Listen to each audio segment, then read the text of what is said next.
In January 2025, a tugboat pulled a 1,000-foot aircraft carrier down the Delaware River, and almost nobody came to watch. No ceremony, no band, no speeches. USS John F. Kennedy, the last conventionally powered supercarrier the United States ever built, a ship that carried 5,000 Americans through 18 deployments and the Gulf War, slipped past South Philadelphia at 9 in the morning under tow, headed for a scrapyard in Texas. The Navy sold her for 1 cent. That is not a typo, and it is not a metaphor. The price on the contract was a single penny, the same penny they charged for her sister ship, the 𝗙𝗃𝗆𝗆𝗃. 2 supercarriers, 2 cents, and the buyer still needed convincing. The Kennedy had spent 17 years tied to a pier at a place most Americans have never heard of. It sits on the Delaware River in South Philadelphia behind a fence in the shadow of a shipyard that the Navy officially closed in 1996.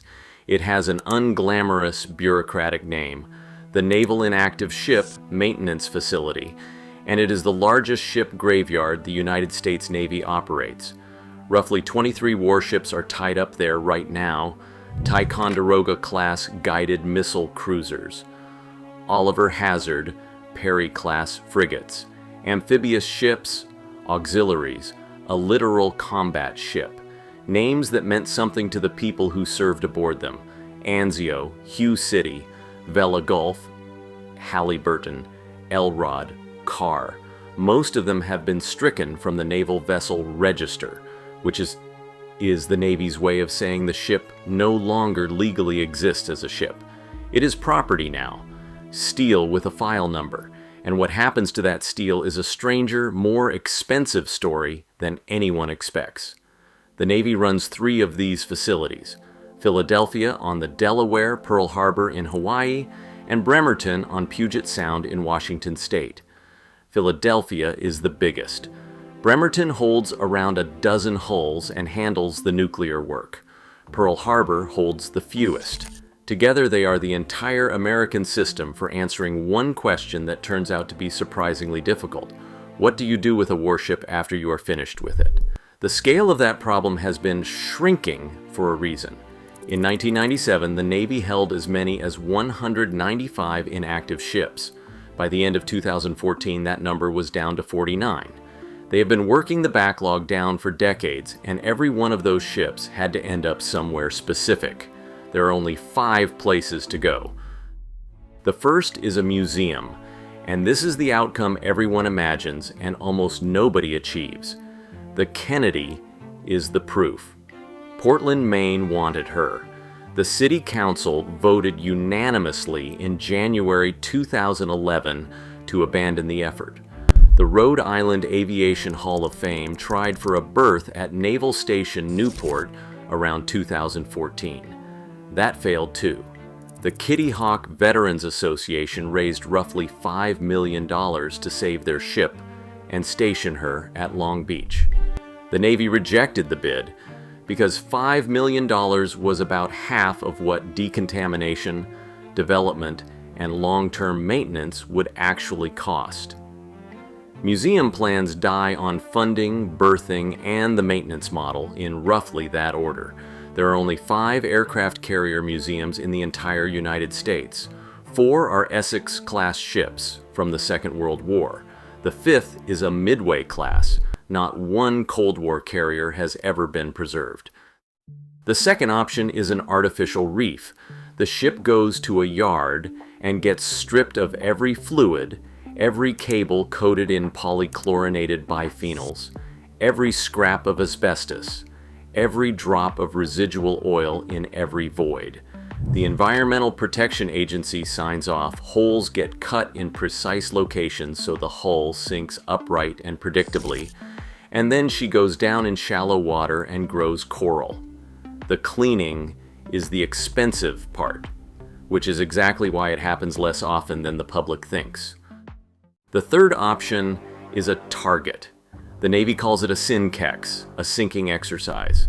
A stripped hull gets towed hundreds of miles offshore into water thousands of feet deep, and the fleet finds out what actually happens when a harpoon or a torpedo hits a real warship instead of a computer model.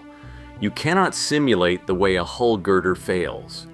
The data is genuinely valuable, and the ship absorbs punishment for hours before she finally goes under. The fourth is a foreign sale. Under the Foreign Military Sales Program, an aging American frigate becomes a modern flagship for an Allied Navy. Ships that left U.S. service have gone on to serve Taiwan, Egypt, Pakistan, Turkey, and Mexico. Some of those hulls have now sailed longer under a foreign flag than they ever did under the American one. The fifth is the scrapyard, and that is where most of them end up. Which brings us back to the penny, because here is what makes no sense on the surface. A 𝗙𝗃𝗃𝗃𝗃 class cruiser is thousands of tons of high-grade steel. Add copper in the wiring, bronze in the propellers and valves, aluminum in the superstructure. At commodity prices, that raw metal is worth real money. Millions of dollars sitting at a pier in Philadelphia. So why does the Navy hand a supercarrier to a contractor for 1 cent? Because the Navy is not allowed to give scrap away. Federal rules require a contract with a price on it, and the penny is that price. It is a legal formality, not a valuation. Naval Sea Systems Command explained it plainly. The contract value reflects that the company will benefit from selling the recycled steel, iron, and non-ferrous ore. What the Navy is actually transferring for a cent is not the ship. It is the liability. If the economics of a supercarrier being worth less than a gumball are more interesting than you expected, subscribe. What comes next is the part almost nobody knows about, because that liability is enormous. Every hull at those piers was built in an era with different rules. Asbestos lagging on the steam lines, PCBs in the cable insulation, the gaskets, the felt, the paint, lead coatings on the bulkheads, fuel residue in tanks that were never fully drained. Before a single ton of steel can be sold, all of it has to come out under federal environmental law by workers in protective equipment with documented disposal of every pound. The abatement cost can eat the entire scrap value. That is the whole equation, and it explains the penny completely. A warship is a fortune in metal locked inside a hazardous waste problem, and the metal loses. The Kennedy went 2,021 miles under tow to Brownsville, Texas, arriving in early February 2025. And international shipbreaking expects the dismantling to take about 2 years. 60,000 tons cut apart over 24 months by a company that will make its money on the far end selling what is left. And that is the easy version. That is the one the Navy gets paid a penny for. Now consider the ships that run on nuclear reactors. The USS Enterprise was the world's first nuclear-powered aircraft carrier, and the only carrier ever built with 8 reactors. Every other nuclear carrier in history has 2. She served 51 years, Cuban Missile Crisis, Vietnam, the fall of Saigon, Afghanistan, decommissioned in 2017, and she cannot become a museum because the reactors are integrated too deeply into the structure to pull out. She cannot become a reef. She cannot be a target. Even after the fuel and reactors were dealt with, Puget Sound Naval Shipyard noted the ship still carries legacy radiological and hazardous waste. She has exactly one option, and the Navy is paying for it. The Navy originally planned to dismantle all 76,000 tons at Puget Sound. Between 2013 and 2017, the estimated cost climbed from $500 million to over $1 billion, and the Navy started looking for alternatives.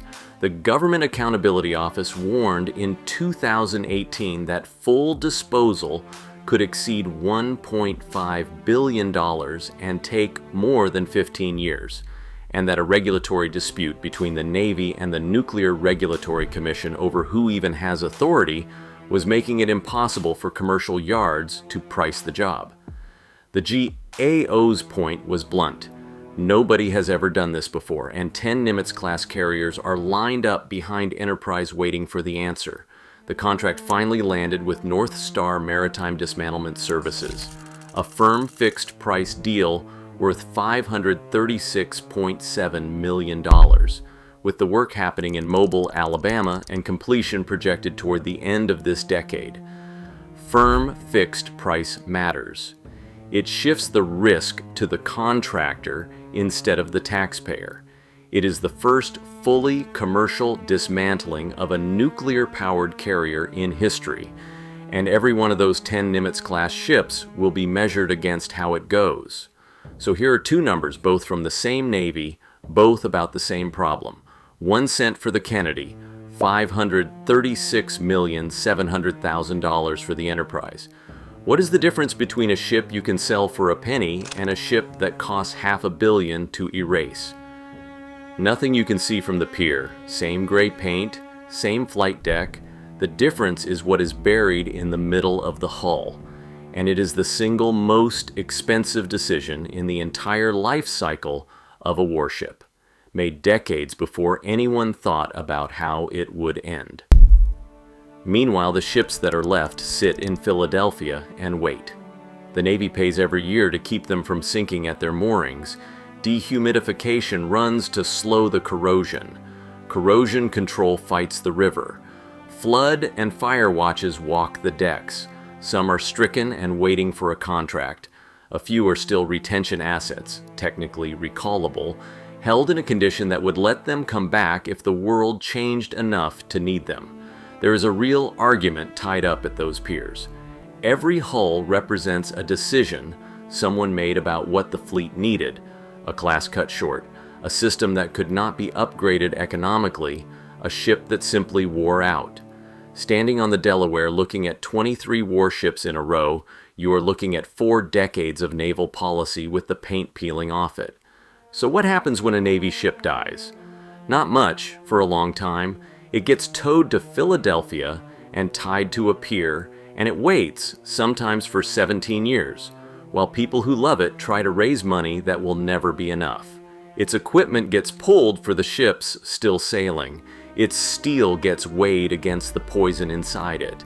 And eventually it becomes a reef, a target, an Allied flagship, or 2,000 miles of tow line and a penny on a contract. The most powerful Navy in human history builds the most expensive machines ever made, and when it is finished with them, it pays someone to take them away.